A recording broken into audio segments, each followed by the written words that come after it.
So, Russ, great to have you on, man. It's been a pleasure. I've been looking forward to this one. I'd love to just get a quick kind of 2 minute rundown of who you are and what your business Composite Vision does. Yeah. Thank you for the invitation. I really appreciate it. Happy to share the knowledge in this industry and educate people, engineers, markets about what is happening in the industry we are working in. So, in short words, I would say that our Composite Vision project aims at the streamlining the processes for data analysis from different non-destructive inspection, quality control, and maintenance operations, which are now involving a lot of human effort for specific image analysis or signal analysis, which is quite tedious, I should say, resulting in a really long process of reporting on the quality of specific part. Awesome. So you're kind of coming in and replacing something that was previously done by humans, the inspection aspect. So how are you doing that? I assume through some sort of kind of computer vision. Exactly. So we use the, I would say, upgraded models from computer vision and machine learning, traditional models, to combine them together and also fuse data from several sources to give a better and clear understanding of what is inside the structure of this specific material, consisting of several layers or several materials with different properties, which are eventually called composite. And then, so yeah, a bit of background then. Obviously, a composite is a material made up of, different types of submaterials, more than one. And then kind of, I understand an industry practice is to use kind of non-destructive evaluations. Can you describe what that process is and why you guys don't use it? Exactly. So the traditional process includes that an engineer has to go to the part or to the specific material. As you said, composite material consists of two or more components, and apply specific imaging method to understand and to ensure the integrity of the structure. So basically, he wants to know if there's any kind of defects inside the material. Usually, we can actually divide these methods into several groups. There are destructive methods to do that, and also non-destructive methods to do that. Destructive would be just destroying the sample or cutting it in half and seeing if there's any defects inside. And non-destructive means that the sample or the part stays clear, intact, and still can be used in future applications. So, taking for example, ultrasound. It is a really straightforward method which is used by the doctors in the hospitals to see the insides of our bodies. And the same principle is used at the different frequencies for aircraft parts during different checks like A checks, B checks, C checks, to check if there is any kind of defects inside, using the acoustic principle by sending the acoustic wave and getting the echo to understand if there was any kind of obstacle on the way on the path of the wave going through the material. The other method, which is more popular in specific aerospace application, is X-ray. You would probably like to use X-ray for critical assets, especially when it comes to volumetric part. People are tending to use computer tomography to see the real picture of the defects inside in 3D. However, this method takes a lot of time to even acquire the data. So for even a small part, it can be overnight scan, for example. So after both of this or other methods, there are a really traditional approach from the human side to take this data from the methods, analyze it manually, and then form the report according to some specific standard in the industry. So it's all done manually right now. Oh, so that's really interesting. You're not, correct me if I'm wrong, you're not actually doing any of the kind of technology that reads into the materials, any of the X-ray, any of that. You kind of take the outputs of those technologies and you apply your algorithms and your computer vision to the outputs in order to assess, the structural worthiness of these various composites. Is that correct? That is completely right. Awesome. And then are these tests kind of done on for example, if we take the example of an airplane, is it like done on a fully functioned wing? Is it done, halfway through the production process? Is it done on a full plane? Like how, at what kind of step of the value chain of manufacturing do you guys jump in? This is, I think, the most frequent question asked, like in which stage is our best application, our best customer? And here I would say that we could actually integrate the solution on three stages. The first one is manufacturing, basically when you manufacture the part and you want to make sure that the part is complete, it has no defects before it goes to the assembly, for example. The second application would be quality control during the life cycle of the part. So basically on the quality control after manufacturing, quality control after assembly. So several steps in between of usage and manufacturing. And the final step, and I think the most important step, and which has the biggest market so far, is the maintenance market, which includes several checks during the lifetime over 20 to 30 years in aircraft manufacturing and maintenance, and also in windmill blades manufacturing and maintenance. Oh, interesting. Because I remember I did aeronautics at uni a few years back, and I remember kind of all of the different methods they would use to test damage on structures, right? So a bird impacting a plane wing would be an example, and not having to kind of saw through the wing to actually find out if it had been damaged or not. I can imagine that would be a huge benefit to customers. Is that something that I don't know how much traction you guys have at the moment. Is that the kind of area that customers are most excited about, the maintenance aspect? I would say yes. So the maintenance is the most attractive industry for us and also for the clients who serves for the big airlines or manufacturers of big parts. We started our market research with the big players in tech in the aerospace manufacturing. However, after some time, we realized that it is more efficient to start with their suppliers, tier one and tier two suppliers, to provide them the services and to try to reduce the time they spend for quality control and analysis of parts before they provide the part to the end user, so that they can easily sell the part at the same price, but spend less time for the analysis of the structure and reporting of the quality. I really like that go-to-market then. I think that's really great. Is that so? You kind of learned that along the way. So maybe you started by approaching kind of the aircraft OEMs and then realizing there was more opportunity further up the value chain. And then I'd love you to also kind of shed light on how you actually went about getting those customers. Because obviously, I think if you're a if you're just a standard software manufacturer, B2B, for example, it's fairly easy to go online and to kind of source your clients. But if you're in a deep tech in a very specialized space, such as, aeronautics, how the hell do you go out and find those customers, right? It must be very relationship driven. I'd love for you to tell the listeners a bit more about how you did that. Exactly. Exactly. This is quite an insight we got after some time working with these end users, basically gathering the information from them. One more thing is when you talk to the final customer, which you think is your final customer, it turns out that they will most likely just to send you to, I don't know, the manufacturer of some critical part for the assembly, which actually provides the quality control and provides the reports, instead of just integrating your solution, because it's, either it is too hard to make you a supplier and you have to go through 6 months of coming into inside the supplier chain, right?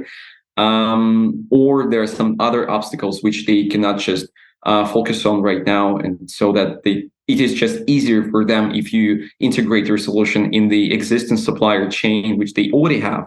And this is what we try to do, both with the manufacturers, and so tier one, tier two suppliers, and also the hardware manufacturers for the equipment. So imaging equipment, which also includes ultrasound methods and equipment and X-ray analysis machines of different sizes, from a real small one in the lab to the, I don't know, maybe 2 meter in the volume, in height and length.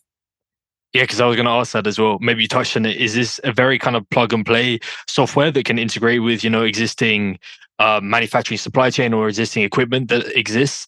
Or, do you have your own proprietary hardware that comes along with it? First of all, we have some of the hardware partners who are actually eager to see how the software works inside their business model, so they can actually sell it as well. This is a simple answer for the partners, and for the hardware solutions which are already in place, we tend to work with legacy solutions, basically not to make the customer to spend another X5 amount on the new hardware they have to buy. So we mostly focus on the legacy solutions they already have to try and process the data. And since it all starts in medical imaging. Basically, they had invented the standard for medical imaging processing to keep all the data in the databases and also to track what data correlates with which client or customer, like the patient, basically in medical terms. The same principle is used usually for industrial imaging as well. So there are some specific format of file which contain different data about like the equipment type, about the software it was used with. So it is also something we are trying to work with right now. However, some traditional manufacturers, they tend to use their own proprietary data formats and try to invent it by their own, not to work with the startups because they're so cool. And how do you go about picking apart, if you then collaborate with a supplier or manufacturer that has, data sets all over the place, they don't even know what to do with it. I imagine, I think I've seen this situation before where they kind of expect anyone they onboard is like, oh, you can deal with the data cleaning as well. Even though that might not fall under your purview. How do you kind of deal with those situations? Do you have requirements of the manufacturers that you kind of go, it's like, you need to have this, this, and this before we start business with you? We try to keep it really simple. So either we take the data which they have already. So for example, imagine you're working in a major aerospace manufacturing company. You just spent 2 million euros for the machine last year, and now some startups just comes in and like, okay, now we can offer you something else. Of course, they're not gonna be interested. Exactly. So what we usually do, we keep it simple. We try to work with what they have right now, so legacy solutions. In case they don't have and they're looking for some solution, we have something to offer. Basically, we have some partners who produce ultrasound, X-ray, thermography solutions which we can offer, and also it would be easier for us to work with them because they are open to share the formats and also the data with us. Yeah, makes a lot of sense. I really like how you kind of have identified your beachhead, and I'm sure you will continue to expand out into other markets. We talk a lot about aerospace. Obviously, there's probably applications in infrastructure, pipelines, automotive even. Where do you see as your next big market to expand into? Or are you purely focused on aerospace and the like? Yeah, I believe that there is a huge potential to expand on the markets of energy, oil and gas, and specifically in the analysis of hydrogen tanks for the future applications for eVTOLs, for new aircrafts. We started with the aircrafts just by my personal passion about about the aircraft manufacturing, because it all started with me going for academic mobility in Dayton, Ohio. So I spent there several months to study the composite materials and other advanced materials for manufacturing. I tested them, and in this process, could see a lot of imperfections from even from the lab guy point of view, basically.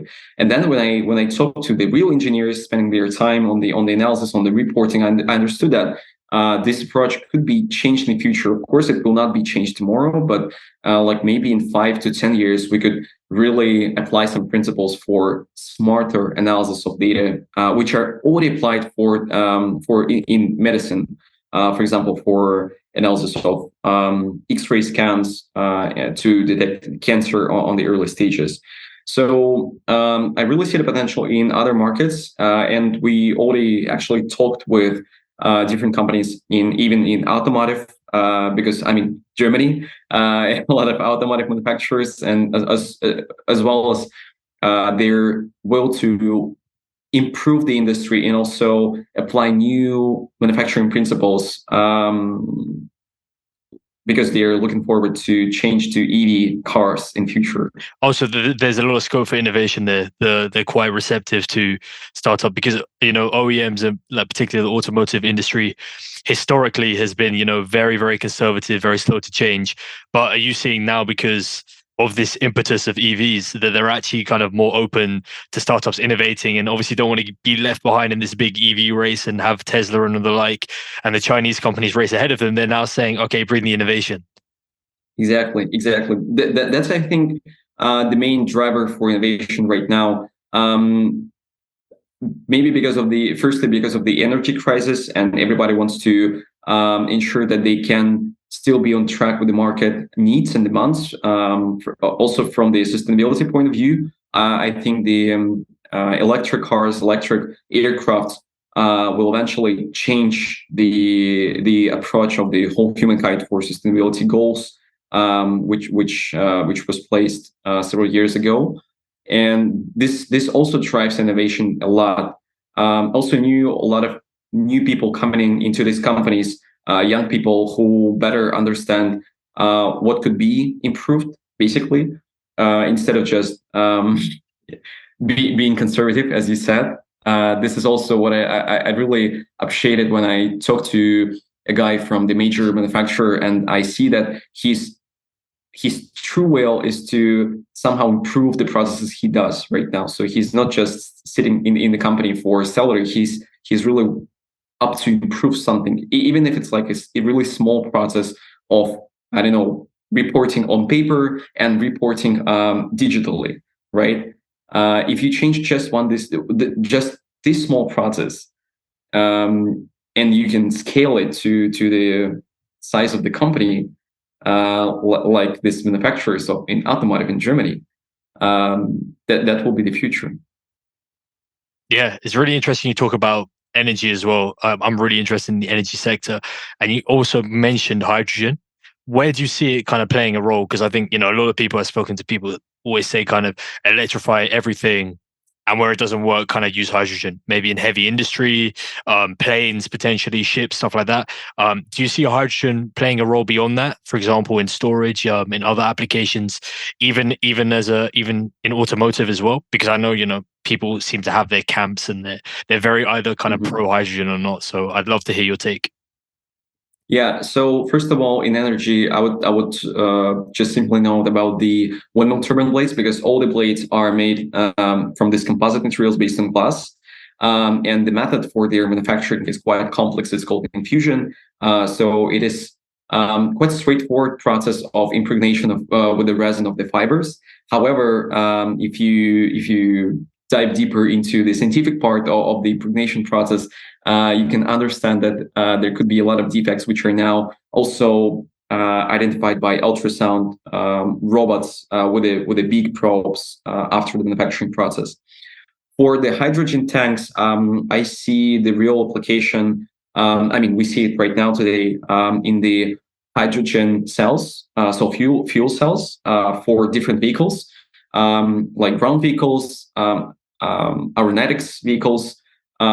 Basically, what people are going to do is to try to replace the gas driven motors in future. This is the first one, and it actually includes a lot of types of these hydrogen tanks. So eventually, all the tanks of the type, if I'm not mistaken, there are 5 or 6 types of these tanks. Some of them are mixed. So basically, in the base, you have some kind of a liner on which then you can actually put some fiber on the top of that. So this technology of creation of the tanks is quite new. I would say it's either winding. It's called winding for the fiber, and still there is no straight monitoring system which could be standardized. So different manufacturers, they use different approaches. They have to follow the standard, which is quite strict in terms of the high pressure vessels. So yeah, I would say that I would see the real application either in the hydrogen cells using the hydrogen tanks of small and medium size, And of course, the application of hydrogen tanks in the containment of the liquid hydrogen, for example, to try to replace the traditional energy sources. Also for utilizing the fuel cells. So are you bullish on hydrogen planes in particular? Because there are electric kind of designs for electric planes out there. I know there's a company working on the airframes. They can hopefully make electric planes feasible, but there's always the problem of kind of the weight of the battery, and unless lithium ion, which is obviously the most prevalent type of battery, the weight and the cost of material and all of these different factors come down a lot. Electric planes are generally deemed to not really be feasible. Do you see hydrogen as like the big player that we should invest in heavily right now in the aerospace industry to get planes flying on hydrogen? I strongly believe so, that this is the best time to do that, because we are on the point of history when aircraft and material science has advanced enough to provide us the aircraft containing of 50% of composite parts. So basically, the latest model from Boeing and Airbus, they would have over 40 to 50% of advanced materials parts inside to provide the lightweight properties. So historically, it was only it has only been 45 years of this evolution of these materials. So it's not really a long time. And I believe this tendency will keep up. That's why I believe that engineering with the batteries inside instead of the fuel tanks will eventually be profitable for companies to provide more efficiency of the flights and also reduce the emissions of our flights over cities and countries. I love the 45 years. It's not a long time. Yeah, exactly. And then by any other measurement, right? In terms of software, for example, even the rate that AI is developing, 45 years is a lifetime. But that's really interesting. And then if you double down, then obviously, very, very well versed in composites, and this kind of development cycle is over a longer period and is relatively gradual. What kind of composite breakthroughs do you see on the horizon for the next 5 to 10 years? This is a really good question because, like with all inventions, it is quite unpredictable what could be done in the lab. Usually, the principle of composite materials is pretty straightforward. You just take some fiber based on the carbon on glass, and you put it in, correspondingly to provide the properties you need, to provide lightweight, high strength of the parts. I believe that there is a huge effort made into the development of new thermoplastic materials. So basically, materials which could be used in the really high functional and extremely high temperature applications, for example, which will eventually change the perspective of aerospace manufacturing. So right now, a lot of metals are used. Even 3D printing of metals are taking place for relativity space, as you can see for the past a year. There were a lot of launches of the different types of rockets, including the newest model from SpaceX and other startups who raised a lot of money for development.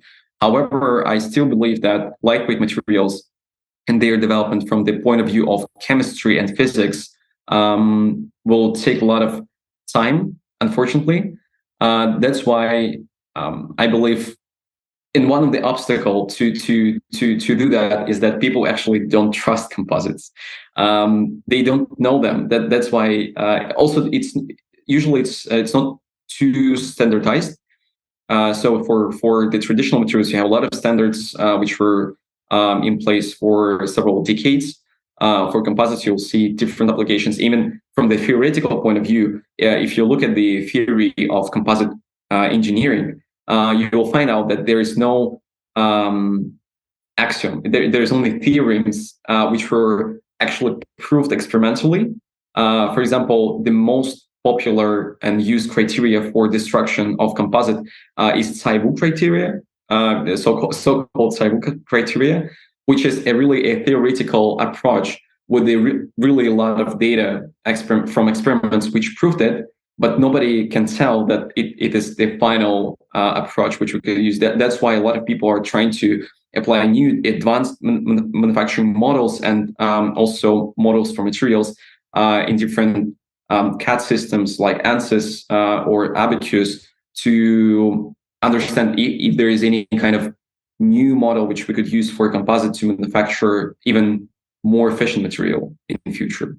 Well, that's really interesting. And does that model, does it not fit the data closely enough? Are there not enough data points? Like, what's the issue there in terms of, because obviously what you've described is basically how scientists have been operating for thousands of years, right? Like, we try and fit a model to reality and see which one fits the best. So what is it about this particular model that needs improving? I believe that, it wasn't the thousands of years, because only for the last, 30, 40 years, the numerical analysis advanced enough to give us some tools for advanced analysis on our computers. Even on the edge device, I could run a simulation to check if my material or part will withstand the load just using simple models. But I tried to answer your question about the advancement in this industry, like how we could actually proceed with advancement in composites, what will happen in the next 10 years. And I believe this will be a really mutual effort from chemistry, because new compounds are being, and new resins are being developed.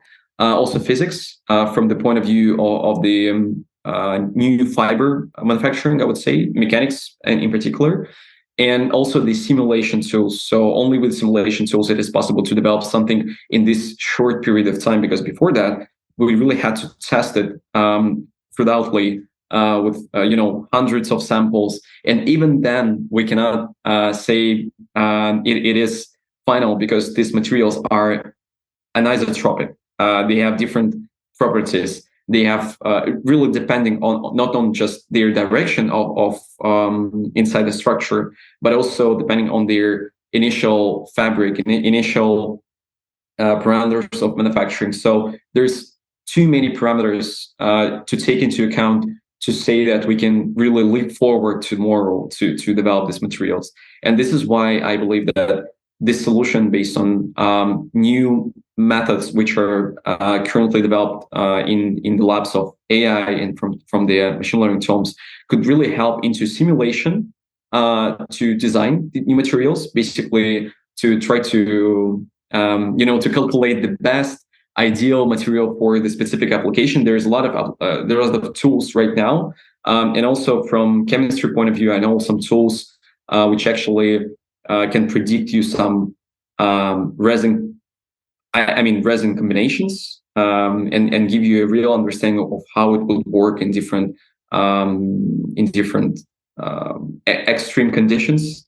So, and our effort put into the development of solutions for inspection is also just one fractured part of the whole development process, just to firstly to overall increase the people trust in new advanced materials, to let them know that there are some tools to assist them in this way, and of course secondly to kind of change the perspective in terms of the new materials development, new materials testing, inspection, and certification. Awesome. Yeah, you've listed loads of areas where startups such as yourself can like really enter and disrupt the value chain. So that's fantastic. Anyone listening who's in the composite space, there's a lot of opportunity there, clearly. I wanted to look, obviously I looked into your background a bit, and you used to work at a company that, if I'm not mistaken, made kind of 3D printed carbon fiber. Can you talk more about that? What the product was, whether you see it as like a big breakthrough in composite materials. The first time I'd heard about really 3D printing composites to that scale. Tell me your thoughts around that. Yeah, sure. So my background starts with my master and PhD degrees into mechanics and mathematics, specifically focused on composites. And the startup I worked with is called Anisoprint. We developed 3D printers specifically to print not just with plastics, but with a continuous carbon fiber inside the part. The idea was to create useful manufacturing technology to perform the manufacturing of small and mid-sized parts to replace metals in the industries where metals are kind of outdated, like aviation. So if you, for example, next time you fly the plane, just look at the seat brackets under the seat. You will see that they're kind of optimized. So you will see the holes, you will see the cutouts from the both sides, just to make it lighter. Because on the average plane, you'll find around 140 seat brackets. If you just replace the seat brackets, it is not a critical element. It's just to hold the people. If you replace it with composite material made with, for example, continuous fiber printing, or even with traditional methods, you'll eventually save up to, well, by my calculation, from 50 to 100K per year on your fuel consumption for the aircrafts, just by replacing this small part. Imagine if you could replace like more parts. But there are a lot of obstacles, like certification of new materials, also their application in this critical industries.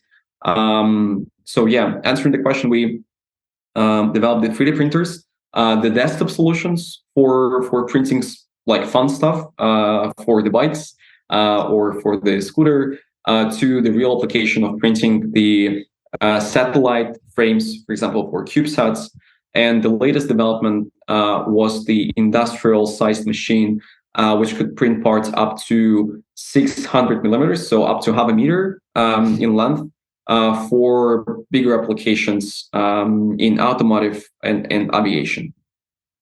That's awesome. Well, you were doing a range of things then. And when you look at the kind of smaller parts, maybe a bit more intricate, more detailed, more complexity, my understanding when I was looking at composites, like even a long time ago, maybe even a decade ago, looking at laying carbon fiber and understanding the interaction between the layers and how it would delaminate and the kind of brittle nature of it and how you couldn't really make these complex lines and curves all that easily.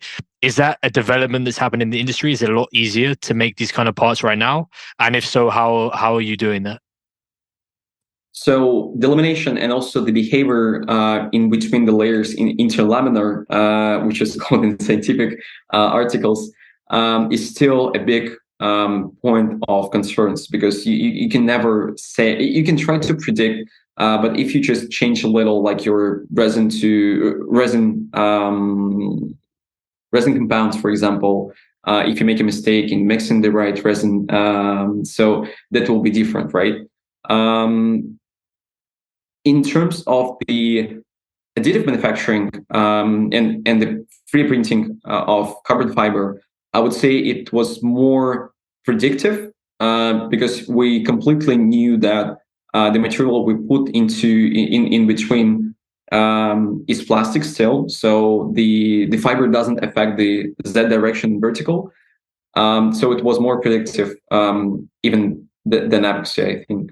After some tests and also correlation with simulation model data.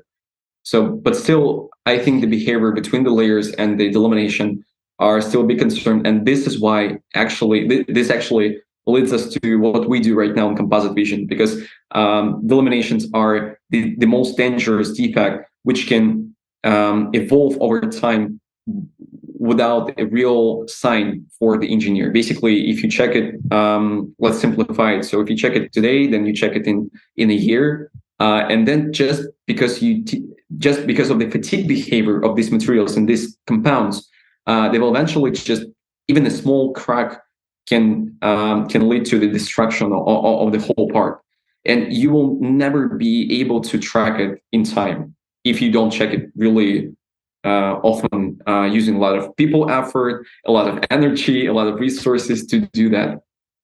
And yet you're bringing all of these resources and costs down, because you make an excellent point that it would be like this, and there'll be a sudden break, and you obviously want to avoid that catastrophic failure. Is that, I understand you were like a founder in residence at the time after that startup.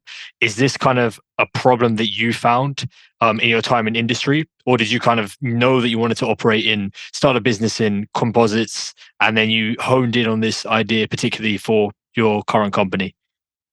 Yeah, that was actually both. So I was interested. I'm still interested in deep tech and improvement of the processes in the industry. Usually in automation, from my personal perspective, I really love to automate the processes, even in my in my usual life, like to optimize them. And from the point of view of startups, I worked in like in the institution as well as a scientific worker, also during my PhD, and I knew several companies who were interested in changing something, but it just takes them so much time so long to change anything, to test it. This is where I see the real value for startups to offer the solution and to try the solution, to try to develop the solution on demand from the company, by knowing the problem they have. Because as a startup, you can do it faster. You can do it in sprints. Basically, if something doesn't work, you can get the feedback. You can redo. You can reiterate. Can you imagine the word reiterate in the big company? I cannot personally. So there's just like they have a budget. They spend the budget for a specific R&D works. If it doesn't work, if they don't see any kind of return of investment immediately, they most likely won't be able to work further on this project. And then, yeah, you make excellent points. And the innovation has to come from outside, right? And I know we touched on this earlier, but it must be really hard trying to break into that almost inner circle of, these big manufacturing companies, heavy industry that are all living 20 years in the past. Like I've had guests on before, I've spoken to them about particularly computer vision within things like construction and manufacturing that are just so slow to move. And these guys, haven't caught up to the pace of, the likes what AI's the rate that kind of AI is developing, for example, in the business and the consumer world, right? How do you advise deep tech founders? You've given some great advice there on, what deep tech founders should look out for, but how do you advise them go about trying to start that network of initial customers and really get in with them and kind of help convince them that, your old way of doing things from, the last 50 years can actually be improved now? Because I imagine that's a big barrier to getting your first deal. Yeah. I think the most valuable insight I got for the past year was that the cooperation with some research institution gives a huge boost into working with your end customer. I mean, it doesn't really apply only to German market, but to the worldwide market. If you know that, and usually the companies like Boeing and Airbus, they work really closely with the research institutions outside the company. So there are some facilities for testing, for certification, which are also the key stakeholders in the whole supply chain process. So direct reach also work, and they could like give you an examples of what are the other stakeholders in the industry besides themselves, and what are the right people.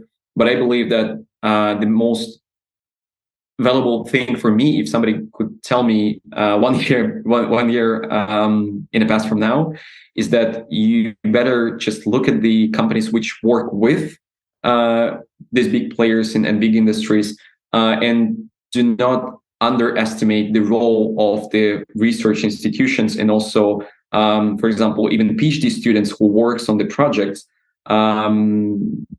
for different reasons and on different topics. Yeah, it's like almost like a bottom up model, and really thinking about, how can I get all of these suppliers and these feeder companies to the big fish in the industry. Yeah, it's analogous to, bottom up approach, and also even like a pick and shovel approach, right? You look at how can you slot and implement into existing supply chains. That's really insightful, man. That's awesome. I wanted to touch as well. I obviously looked in your background and I saw you did some work in nuclear. Was that kind of research and development? Was that project based? Was that implementation? Tell me about it. Yeah, this was, I think, the most bizarre experience in my career, providing the equipment for nuclear power plants. So we had a small factory in Spain working with different nuclear power plants. And also, so far, I still think that nuclear energy is still one of the best ways to provide energy at the same line as hydrogen, for example, even though there are a lot of concerns about nuclear because of the I mean, of the high level it is quite dangerous, right? If something happens in this industry. I think that's still a bit of a perception, right? I think there's been a number of studies Exactly. into it that this is not actually a hindrance, and it's more the kind of momentum of, certain countries, for example, Germany, have been on like a decades-long course to try and phase out nuclear, and you end up in a situation where a lot of countries do not have that momentum going for them in terms of nuclear. You look at like the kind of 10-year time it takes to set up a plant, all the costs that go into it, and how these costs end up multiplying over time. It's just not worth it unless you already have that nuclear economy. Yeah, I'd love to hear your take on that. Is that something you agree with? Because I am also of the camp that, if you're a country or a nation that has that kind of nuclear momentum, you should definitely continue it. But it's going to be very hard for the rest of the world to pick up if they haven't already. I've spoken to some like close friends even who say like nuclear is the way. Forget renewables, forget solar and all of this. Just go nuclear. Nuclear is like, yes, on paper, but practically it's a bit more complex. Yeah, for sure. It is really complex subject. But however, I still I totally agree with you that it is a matter of perception. When somebody says that nuclear is not a green energy, it is quite controversial, right? I mean, if you compare with the coal factories or something, or stations, you will find out that it is actually greener than most of the power sources in the world. And also, this is, I think, the global misconception with the advanced materials as well. So people are thinking about composites as a new material which would replace because of the lower carbon footprint in the world. However, if you really calculate the production of steels, because it was advanced for the past 200 of years, you will see that there is still a lot of space for improvement for the composite manufacturing technologies, because of the fumes, because of the chemical, I would say, chemical fumes which are coming up from the production, and also from the different processes from atomization to big variety of physical and chemical processes used for the production. So you kind of mentioned that you were bullish on nuclear and hydrogen as energy. What about kind of more traditional renewables? What about solar and wind? Do you think they have a part to play as well, and it's all going to be one big mix, or do you have a certain opinion? Yeah, I think that they will play a major role in the next years. And also, I remember 1 year ago, I was participating in the solving a business case for one of the consulting companies, and potential use case was for the energy company to, if you have a place somewhere isolated, like an island, for example, what would be the best solution for you to place? Would it be like a solar? It's also it's always the question, right? How do you provide the electricity to some specific place which could be isolated? Somebody would say, okay, we have France with more than 400 nuclear power station with a single reactor. So why don't we just place a small nuclear reactor and then power the whole the whole island, right? So that idea didn't win, did it? I mean, yeah, exactly. So we came up to the solution of mixing the renewables with the wind and solar energy, because they were the most effective. Not in terms of the not. I mean, in the long term, if you look at the return of investment, maybe nuclear would be better because it generates a lot of energy at a really low cost. But just to construct the whole facility and the whole environment for it to operate, you'll spend a lot of money for even for transportation, right? Because it should be special transportation. It has so many sides to think about. Whereas the windmills made of composite or solar panels could be transported easily, installed easily, and provide this electricity at basically no cost, but just the construction.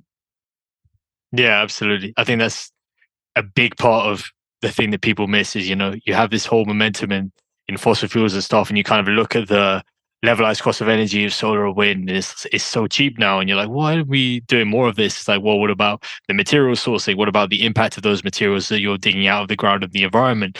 Well, how do you recycle these panels? How do you set up the right infrastructure? All these undersea cables that have to be used. If you look at kind of learn about all these recent projects that have been touted in Morocco or somewhere in North Africa and using all this empty desert space. Wow, it sounds fantastic. But what about all of the technology that has to go and get it all around the world to where it's needed, right? And thinking about these problems, big picture is essential. Yeah, and also what I would say is that it really differs from the energy provided for example, for households, for factories, to the point we discussed before for vehicles. For example, when we try to change from gas-powered vehicles to hydrogen-powered or for electric-powered, I think the best thing here, and since you asked me for the advice, have you seen the movie called "Who Killed the Electric Car"? No, I haven't. I'll put it on my list. I highly recommend to look at this movie and watch this movie. It's just like 1 hour something, but it really opens the topic of the electric cars, which industry tried to implement in 1890s, and gives 6 perspectives from the industrial, from the customer point of view, from the market point of view. And when it comes to hydrogen-powered vehicles, and also for the new energy sources, I think it's always debatable what are the sources, but we also have to think about the business side and political side behind. For example, why didn't the companies create these cars before? The electric batteries were always there. I mean, not for the lifetime, but for the decent amount of time. There should be some reasons which actually became an obstacle in creating the cars, right? And also the thing happening right now, I think it's a kind of a part of a hype. Because as soon as Tesla released the first electric-driven car, everybody like Mercedes, BMW, and other companies started also to think about that really fast. So it was only developed for the few years by now. Do you think that's a really interesting point, actually? Because, do you think it's on a hype cycle, in a traditional, generative AI crypto type of hype cycle? Or do you think, EVs are here to stay because of regulatory pressure, to a certain degree, personal interest, the Paris Agreement and all these other factors?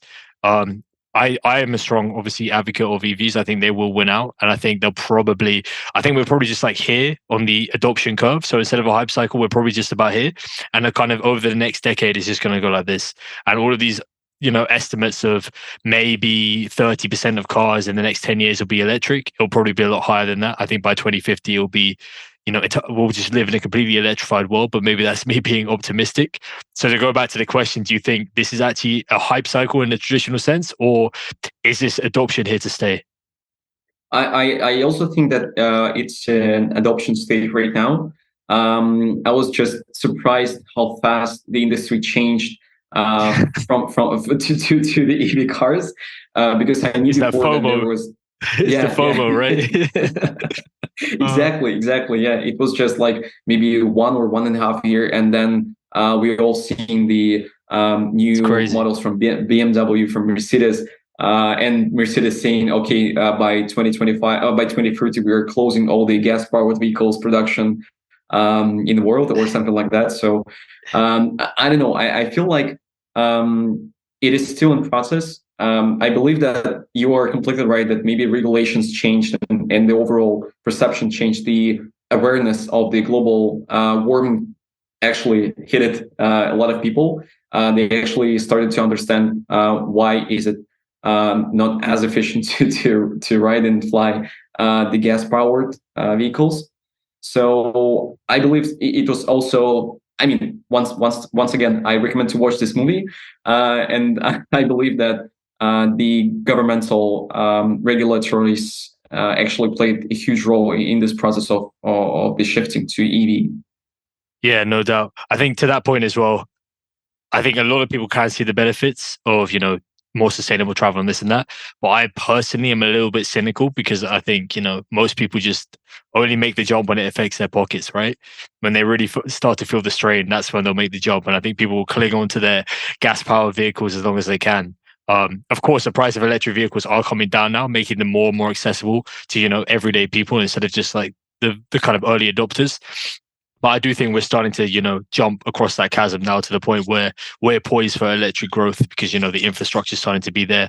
Battery technology is getting to such a point where we can use fewer materials. This kind of range anxiety seems to be going because we're getting 200 miles plus, and, you're not even going to use the car that much. And all of these different factors coming together, I think, in the next few years, it will be a natural progression. And I think it's probably a good thing that, in a way, these kind of big automotive companies have jumped on the hype cycle a bit because, if you look at look at countless business stories in the past where you haven't seen your competitor, or you've been aware of like your competitor. I think like BlackBerry and Apple is a great example where their revenue share was still growing, even though the iPhone had been introduced, and it was only kind of 4 or 5 years that their revenue started to drop.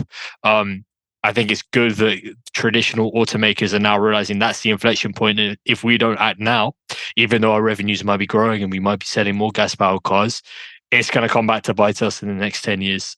So we have to take action now. Yeah, absolutely. But Russ, man, I mean, we do have to wrap up soon, but it's been a fantastic conversation. I wanted to end quickly as well, maybe on a quick point around AI. Obviously, I kind of gather that you're very much interested in investing in the space. Maybe from like an investor perspective, you're now seeing so many kind of, ChatGPT, basically layers on top of ChatGPT flood the market, right? And of course, investors are going to get their heads turned just as they were for like Web3 and crypto a couple of years back. Do you see this again as another hype cycle? Do you see it as a situation where there's going to be too much money to kind of service all of the startups flooding in?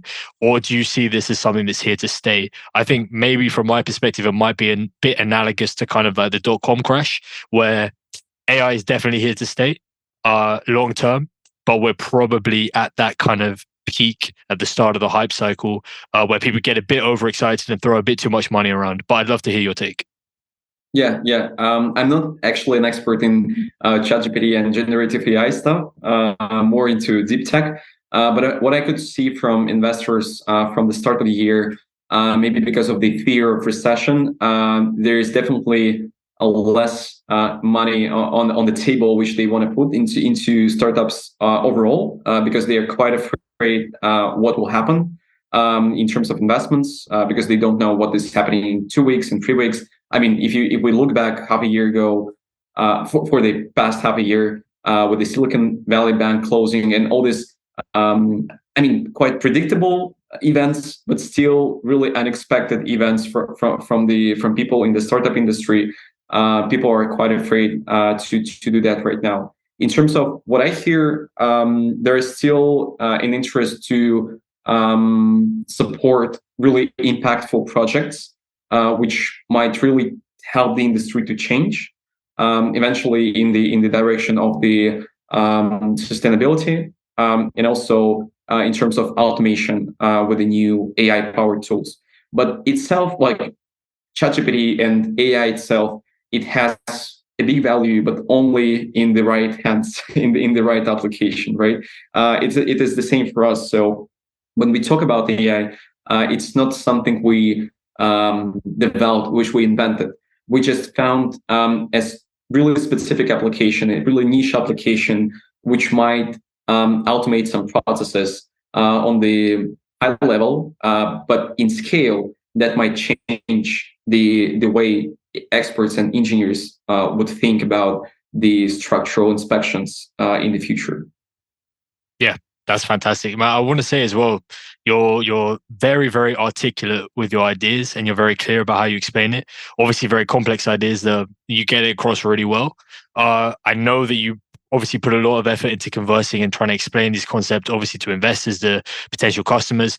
Do you have advice for deep tech founders who are maybe less able to do this? Because I know I've met and I've heard of, number of kind of PhDs that perhaps don't have that commercial experience and really struggle to translate high levels of technology and deep tech into something that's more digestible for, the average person or most investors. Do you have any advice for how to kind of bridge that gap? This is a really good question, which takes a lot of. I think it just takes the time. You have to train, it's like to explain to your mom this concept, like in a mom test, right? And ask if she understood it or not. For my experience, it was funny when some time ago I was in the kindergarten, just having a meeting with my friend, and also they had this cycle of scientific lectures for kids, something like that.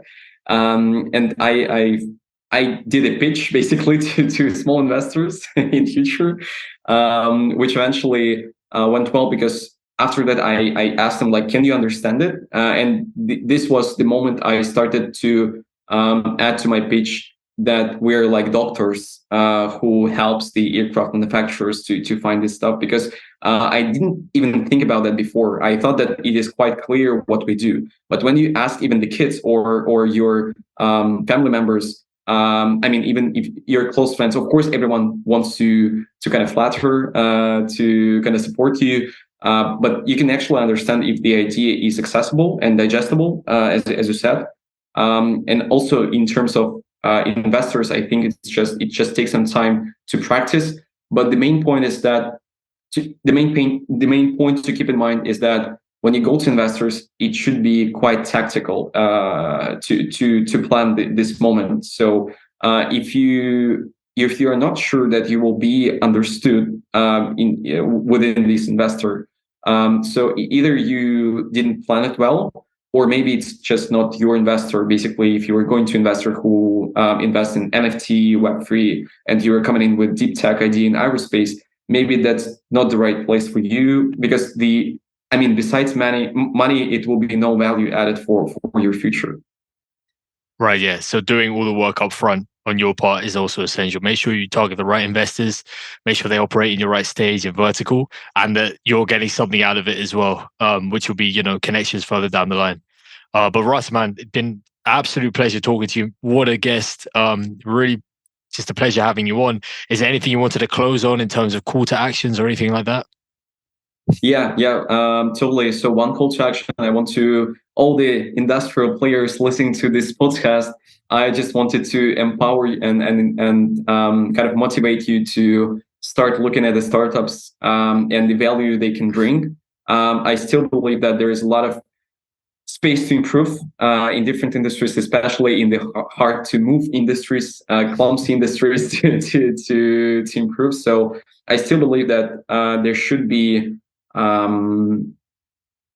also a motivation from the industrial point of view to improve something, not just the startups pitching to the industry and failing and pitching again, But my call to action and my take is try to trust startups, try to make some effort to implement their solution, instead of just being really conservative in a way, traditional. Yeah, sort it out. Big industrial players, man, sort it out. Accept innovation.